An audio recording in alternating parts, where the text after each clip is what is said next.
Hi everyone, Ishmael Kolia is your realtor, associate broker with eXp Realty, and the team leader for the team of experts. Let's go ahead and talk about 5 common mistakes that homeowners, sellers make in the process of selling their house. Number one is the most common mistake is overpricing the house. When it comes to pricing your house, the sellers have 3 options: price the house or list the house at market value. For a moment, let's assume your house is worth $700,000. And who decides, or what decides what your house is worth? Your house's worth is based on the area sales. What are similar houses, similar condition, similar size, selling for in the recent history in the immediate area? What are they going for? And of course, we also have to account for some differences that your house may have, such as the finishes, the appliances, the countertops, the cabinets, the flooring, and so forth. But for the most part, your house's value is derived from 2 things, as I've discussed in previous video. One is the area sales, and also your house's finishes, appliances, condition, and so forth. All right, so let's imagine for a moment that your house is worth $700,000.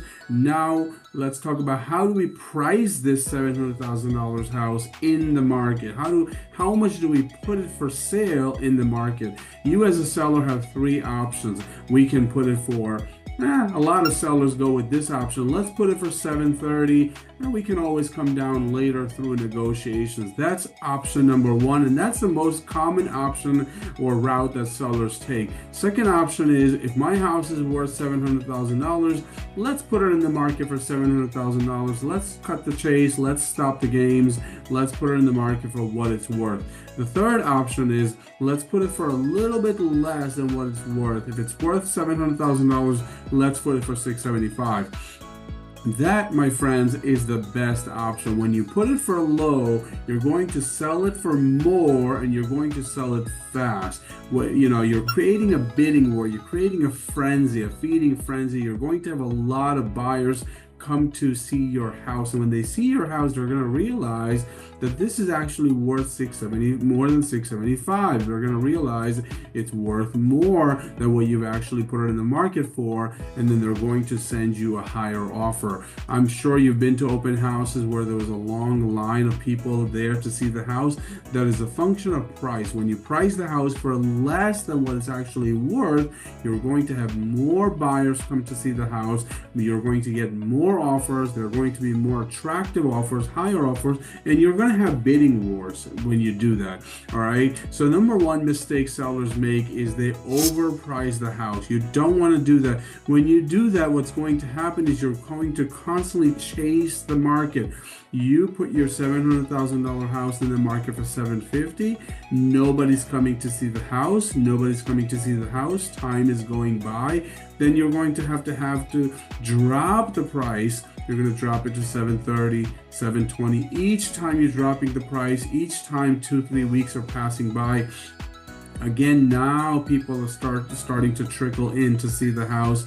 Eventually, by the time you start to get an offer, you will have had dropped your price below what the house is actually worth. And finally, the house will sell, but it will take a long time to sell, and it will actually sell for less than what it's worth. If you price it high, it will sell slow and it'll sell low. So that's mistake number one that you want to avoid. Second mistake that a lot of homeowners make and home sellers make is they ignore the curb appeal. Your curb appeal, or what your house looks like from the street, it's really important. Now, it may be costly for you to do an entire paint job on the exterior of your house and so forth, but you can take small steps to make big differences. For example, remove any debris, any garbage cans. Paint the railing if you need to, plant some flowers and bushes and so forth. These are small things that you can do. These are low-cost things that you can do to raise the curb appeal of your house. Again, spruce things up a little bit, maybe a small little paint job, maybe that hand railing, or maybe the front door, etc. If there is any garbage laying around, any garbage cans, put them out of your sight, put them out of the sight. Especially when you're taking photos, make sure that none of these undesirable things are in the photography.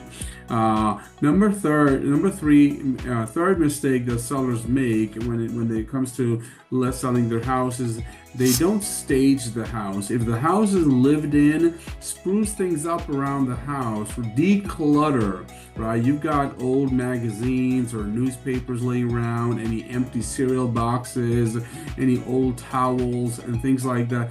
Get rid of them, hide them, put them away, throw them out. Right? Spruce things up, declutter, and so forth. Open up windows, let some light in, turn on the lights. And again, when it comes time for photography, as well as when it comes time for showing, declutter, depersonalize. Take all of your family photos off the refrigerator, off the walls, whatever that it is that you're going to take with you to your next place, box it up and put it away. Okay, and anything that you're going to throw away tomorrow, throw it away today. If you're going to throw things away in a week from now, a month from now, at the time of moving, start throwing them out. That old couch that you don't want to take to your new house, throw it out, especially if you're not sitting on it. A lot of people have old furniture that they don't actually sit on. They have their favorite chair, and then they've got 5 other pieces of furniture that they never use, and they also don't plan to take it with them. Well, give it away, throw it away, or box it away. You want to declutter and depersonalize your house. Next thing is skipping professional photos. That's a big mistake also. A lot of sellers and a lot of listing agents, unfortunately, take photos with their cell phones. It is absolutely a big disaster to take photos with your cell phones. I have a nice phone. However, I have a nice phone, but I still would not take photos with my phone because I want to put the best foot forward. I want to make sure that my clients and their property get the best light in showcase in terms of getting their house in front of potential buyers out there in the market. So we don't take cell phone photos, and we certainly want to make sure that there's proper lighting and so forth. So we always hire a professional photographer or videographer, and also we want to make sure that that photographer and videographer is also providing us with floor plans. Today's buyers are very savvy, and they do a lot of homework online before they even decide to come see the house. And if they don't like what they see, they're not going to come see the house. Ask yourself, before you go eat at a restaurant, do you check out the photos of the restaurant? Do you check out the menu? If you don't like the menu, if you don't like what you're reading, the words, the dishes, are you going to go eat at that restaurant? Similarly, if your house is not being showcased well with photography, videography, description of the house, the neighborhood, and so forth, buyers are not going to come see the house, and that's a mistake. So again, you want to make sure that your listing agent is doing the right thing and right by you in doing this effort in marketing your property. And lastly, refusing to negotiate. That's a mistake that sellers make. You don't want to be completely against negotiation. Buyers are looking for a deal, and they want to feel that they got a deal. Now, you may not have to lower your price. It's not always about the price, right? But if the buyers are adamant about certain thing, you want to make sure that you at least give them the impression that they're winning, that they won in this deal. Sometimes it is better to negotiate than lose that entire deal. You're not sure when your next offer will be. We're not sure when your next deal will be, and we're not sure if the next deal will be as good as this one. So we certainly don't want to lose out on a good offer. So if you have a good offer with strong price and terms and financing and so forth, you want to take that offer seriously.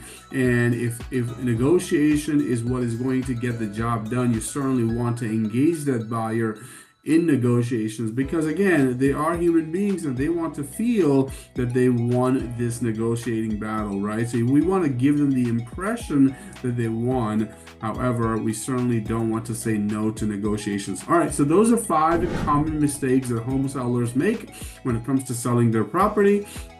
There's a lot more that's involved in selling a property, and my team and I are ready to help you navigate this very challenging and adventurous time of your life in terms of selling the house and moving on to the next one. Please reach out to us, 914-540-8849, 914-540-8849. Ishmael Kolia is your realtor, associate broker with eXp Realty, and the team leader for the team of experts. Thank you so much for watching, and I look forward to connecting with you on the next video. Bye-bye.